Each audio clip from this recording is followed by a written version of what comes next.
For over 2,000 years, one land stood at the center of power, trade, and conflict. Empires rose here. Empires collapsed here.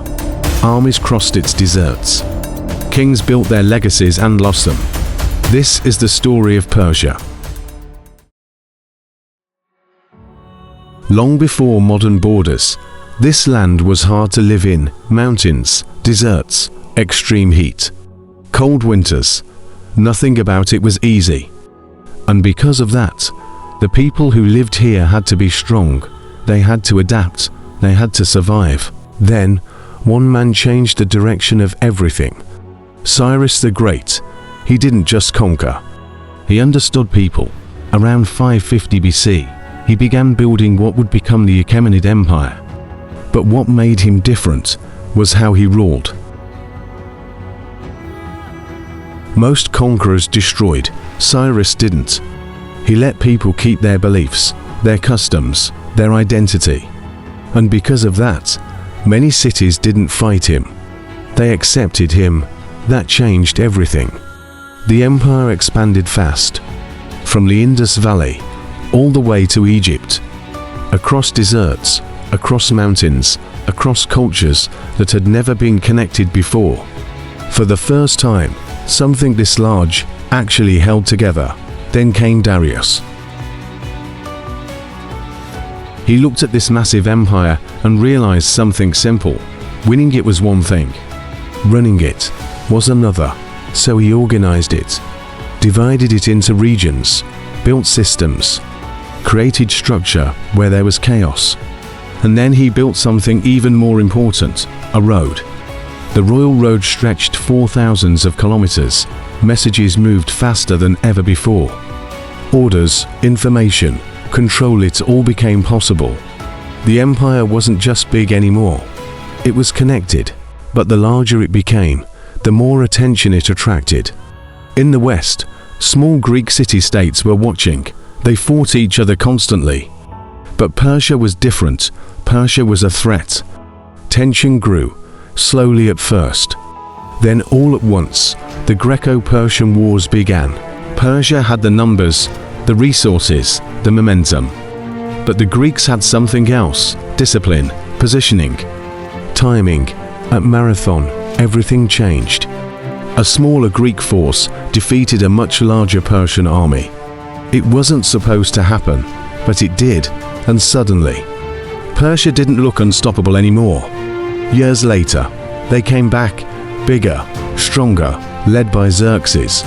At Thermopylae, a narrow pass became the center of everything. A small Greek force stood in the way.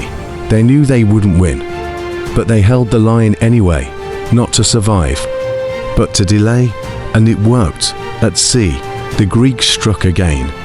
Salamis, a battle that turned the tide.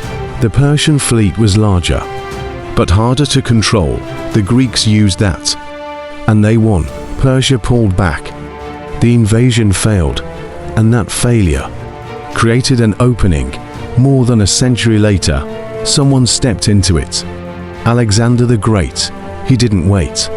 He moved fast, relentless. City after city fell. The Persian Empire started to break. Not because it was weak at the beginning, but because over time it had changed. Leadership wasn't the same. Coordination wasn't the same. And Alexander saw that. By 330 BC, it was over. The Achaemenid Empire was gone. But Persia didn't disappear. It never really does. New powers rose, the Parthians. Fast, mobile, unpredictable. They fought differently. And they held their ground. Then the Sassanids. They rebuilt Persia again. Strong leadership, strong identity. 4 years, they stood against Rome. To massive powers, locked in constant conflict. Neither one fully winning, both slowly wearing down. And while that was happening, something new was forming. From the south, in the 7th century, Arab armies began to move. Fast, focused, driven. The Sassanid Empire couldn't hold. To many wars, too much damage, and once again, Persia fell. But not completely. it changed again. Language stayed, culture stayed, influence spread even further. Centuries passed, different rulers, different dynasties, each leaving something behind. Then came another shift, the Safavid Empire. This time, the change was deeper. Religion became central to identity. Shia Islam became dominant. That decision shaped the region for generations.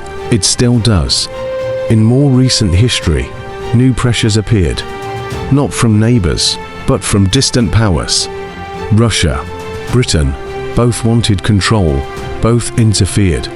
Inside the country, tension grew, slowly, then all at once. Until 1979, everything changed. The monarchy fell, the system collapsed. Iran became an Islamic republic. Another transformation, another turning point. And today, that long history is still there. Empires, wars, rebuilding, power gained, power lost. But one thing never disappeared. The identity of Persia. It adapted. It survived. It kept going. Empires rise, empires fall, but some stories don't end, and Persia is one of them.